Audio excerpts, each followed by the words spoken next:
Beneath अस ऐसे immigrants की कहानी है जो जॉब हासिल करना चाहते थे, मगर इस जॉब ने उनकी जिंदगी ही खतरे में डाल दी और उन्हें अपनी जान बचाना मुश्किल हो गया। आखिर वो कैसे इस जॉब के चुंगल से निकले या फिर हमेशा के लिए इसमें ट्रैप हो गए, ये जानने के लिए फिल्म की तरफ चलते हैं। लेकिन उससे पहले एक रिमाइंडर कि अगर स्टोरी अच्छी लगे तो लाइक, शेयर और सब्सक्राइब करना ना भूलिएगा। फिल्म का स्टार्ट मेमू से होता है, जो अपने भाई एलिएंड्रो से मिलने आया है। मेमो और एलिएंड्रो दोनों इलीगल इमिग्रेंट्स हैं, यानी दोनों बगैर कागजों के यहाँ पर रह रहे हैं और मेमो के पास कोई काम नहीं है, इसलिए वो अपने भाई के पास आता है ताकि वो उसे कोई काम दिला सके। मगर एलिएंड्रो भी एक डेली वर्कर है जो कि लोगों के यहाँ काम करके डेली वेजेस पर पैसे इकट्ठे करता है और दोनों भाई अगले दिन काम पर जाते हैं। यहाँ मेमो को तो कोई काम नहीं मिलता, मगर एलिएंड्रो कुछ काम वगैरह करके कुछ पैसे कमाने में कामयाब हो जाता है और वो इन पैसों में से कुछ पैसे मेमो को भी देता है ताकि वो भी अपनी गुजर बसर कर सके। यही पता चलता है कि एलिएंड्रो कुछ पैसों की सेविंग भी कर रहा है ताकि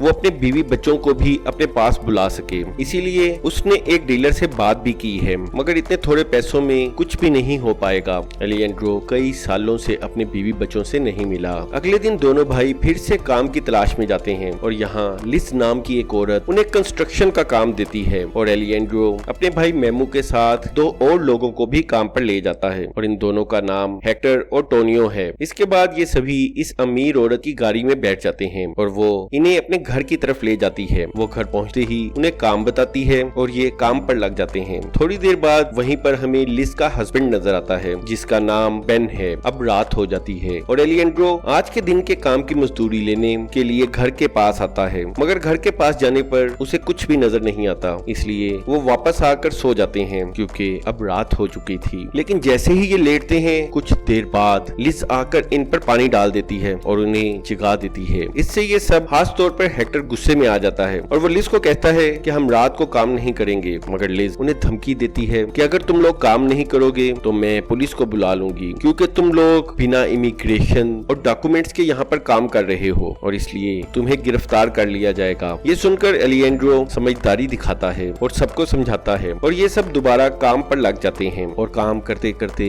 इन्हें सुबह हो जाती है और दिन रात काम करने की वजह से मेमू थक जाता है, इसलिए वो गेट के पास चला जाता है। मगर जैसे ही वो फेंस को छूता है तो उसे इलेक्ट्रिक शॉक लगता है और यहाँ पता चलता है कि गेट सिर्फ उसी वक्त खुलता है जब कोई गाड़ी अंदर आए या बाहर जाए। यहाँ टोनियो काम कर रहा है और उसी वक्त उसके हाथ में चोट लग जाती है। इस पर सभी घर की तरफ जाते हैं और उसी वक्त लिज इनके कहने पे बाहर आती है, मगर वो उसके हाथ में क्लीनर डालकर पट्टी कर देती है और उन्हें कहती है कि ये इतनी बड़ी चोट नहीं है, इसलिए दोबारा सभी काम पर लग जाओ। एलिएंड्रो उसे टोनियो को क्लिनिक पर लेके जाने के लिए कहता है, मगर लिज उन्हें ब्लैकमेल करते हुए कहती है कि अगर ऐसा हुआ तो फिर साथ पुलिस भी आएगी। ये सुनकर सभी खामोशी से दोबारा काम पर लग जाते हैं और इस वक्त तक इन चारों को ये समझ आ चुकी थी कि ये यहाँ पर फंस चुके हैं, इसलिए अब ये यहाँ से निकलने की प्लानिंग करते हैं। हेक्टर घर के पास जाकर एक जाली को काटकर घर के अंदर चला जाता है और वो वहाँ से चाबी लेकर बाहर आ जाता है, मगर उसी वक्त बेन उसकी टांग में गोली मार देता है और उसी वक्त लिज भी बाहर आ जाती है और अपनी हील से उसके चेहरे पर वार करके उसे दर्दनाक मौत मार देती है। ये देखकर अब ये सब लोग डर जाते हैं, मगर बेन इन्हें कहता है कि तुम लोग अपना काम करते रहो और तुम्हें कुछ नहीं कहा जाएगा। इस वजह से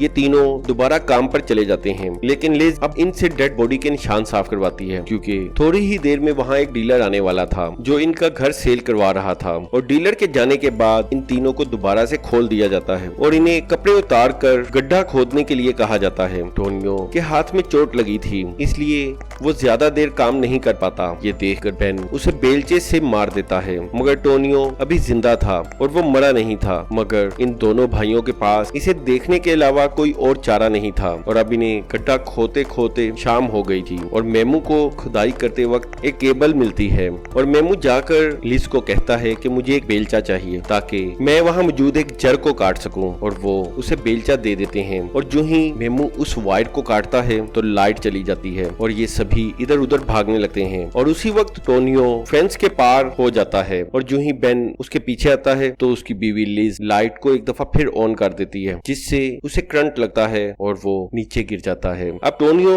जो के फेंस पार करके बाहर भाग चुका था, बेन अपनी गाड़ी लेकर उसका पीछा करता है और थोड़ी ही दूर जाकर वो उसे शूट कर देता है। इधर मेमू और एलिएंड्रो घर के अंदर आ जाते हैं और यहाँ आकर वो चाबी ढूंढने लगते हैं ताकि यहाँ से बाहर जा सकें। और उसी वक्त लिज का पालतू कुत्ता यहाँ आ जाता है और वो एलिएंड्रो पर हमला कर देता है। ये देखकर मेमू उसे चाकू मार देता है और उसी वक्त वहाँ बेन आ जाता है और वो इन पर वार करके इन्हें बेहोश कर देता है। अगले सीन में नजर आता है कि लिज और बेन काफी तैयार होकर खड़े हैं क्योंकि घर को देखने के लिए एक पार्टी आई थी और ये पार्टी जब घर को देखकर चली जाती है तो नजर आता है कि एलिएंड्रो और मेमू एक जगह पर कैद हैं और रात होने पर मेमू देखता है कि एक जगह से पानी टपक रहा है और मेमू वहाँ से अपने चाकू की मदद से एक गड्ढा खोदने की कोशिश करता है और वो इस गड्ढे की मदद से बाहर निकल जाता है। इसके बाद वो कोशिश करता है कि एलिएंड्रो को भी उस सुराख से बाहर निकाल सके, लेकिन एलिएंड्रो को चोट लगने की वजह से वो भाग नहीं पाएगा। इसलिए वो मेमू से कहता है कि तुम अकेले चले जाओ। मेमू अपने भाई को अकेला छोड़ के नहीं जाना चाहता था, मगर एलिएंड्रो के बार बार कहने की वजह से वो वहाँ से चला जाता है। उसी वक्त बाहर से एक गाड़ी आती है और गेट खुलता है, मगर मेमू के जाने से पहले गेट बंद हो जाता है। तब मेमू को अंदाजा हो जाता है कि उसे बाहर जाने के लिए एक गाड़ी चाहिए और वो गाड़ी की चाबी ढूंढने के लिए एक दफा फिर घर के अंदर आ जाता है और उसी वक्त वहाँ पर उसे एक आदमी मिलता है जो फायर करके उसे मार देता है। दूसरी तरफ लिज और बेन मिलकर एलिएंड्रो को पकड़कर बांध देते हैं और उसे टॉर्चर करने लगते हैं। वो